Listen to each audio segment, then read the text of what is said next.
Hey guys, Frank here, and welcome to another episode of Digital Classroom. You already know it, right? This is time for How Did I Shoot This One?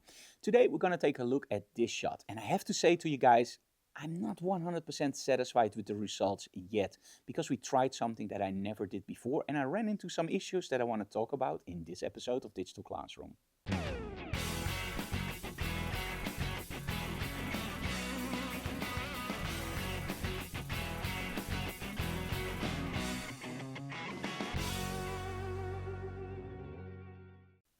Now, during the workshops, we of course love to work with lighting and sets and topics. But sometimes a light shaper isn't a softbox or a reflector. Sometimes you can use a light shaper that gives you way more options. And one of my favorites, without any doubt, is this beauty over here. This is the Westcott Lindsay Adler Projector. And they actually call it a snoot. Now, the thing about a gobo projector is that you have a few options. The first one is, of course, on the front you can place a lens and you can focus your your lighting.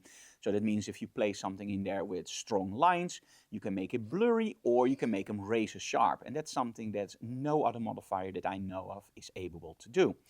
The other thing that I really like about this one is you have the blades. So with the blades you can create a really nice narrow beam of light on your model, or maybe a triangle or a rectangle, I don't know, just whatever you want to do, as long as you can do it with the blades. Now sometimes you want more than the blades, right? You want patterns on your backdrop, and that's when you use the gobos. Now gobos are round pieces of metal with patterns inside there. The light will travel through the pattern and that will be projected on your backdrop or on your subject. Now, I thought for this workshop, let's do something else. And I actually prepared a gobo like this. Now, this is a normal gobo. The only thing that I did is I used a piece of red gel and a piece of blue gel over the gobo and just put it inside the gobo snoot. Now, the thing that you have to realize is a few parts.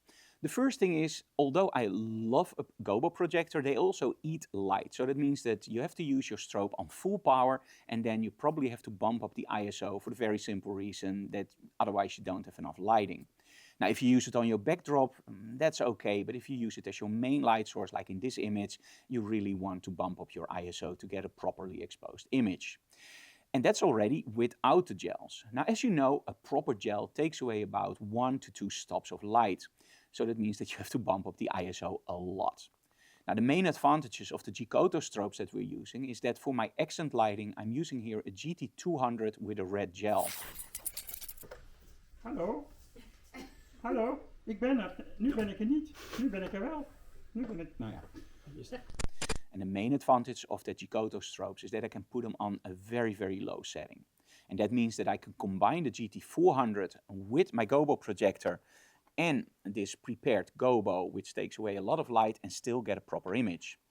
Now, again, this was the first time we tried it out, so the images are okay, but I think there's a lot more to gain here.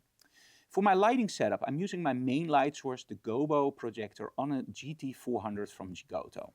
I'm using the gobo with gels, and my only other light source is actually the GT200 with a gel from the back. Now again, we're using smoke here to just glue everything together. And that's one of the things that you will see me do a lot, using smoke to glue stuff together. And that's the nice thing about smoke. When we shoot a product or a model with aimed light sources or focused light sources, there are always shadows that will block up your view. In other words, that might benefit for just a little bit of extra light. You don't want to use an extra strobe to open it up completely like a lighting light setup, but just a little bit of detail.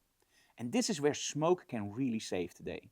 Because as soon as you start using smoke and you use light from the backlighting will actually reflect back on your model, opening up those shadows.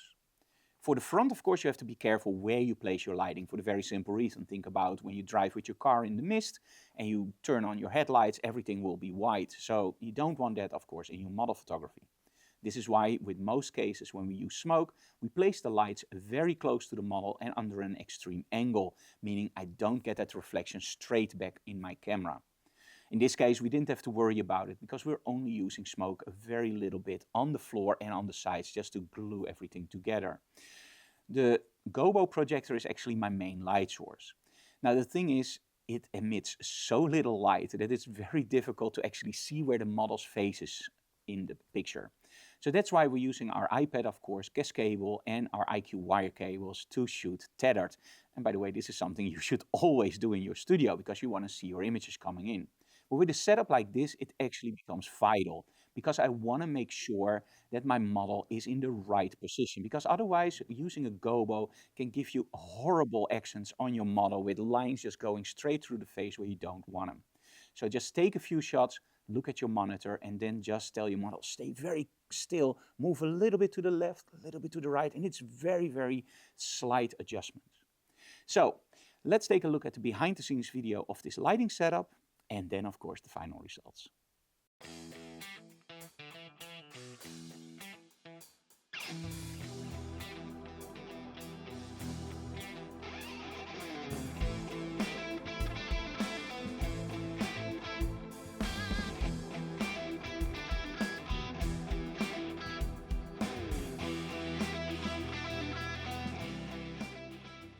Now, light shapers are cool, light shapers are essential, but light shapers are designed for a certain purpose.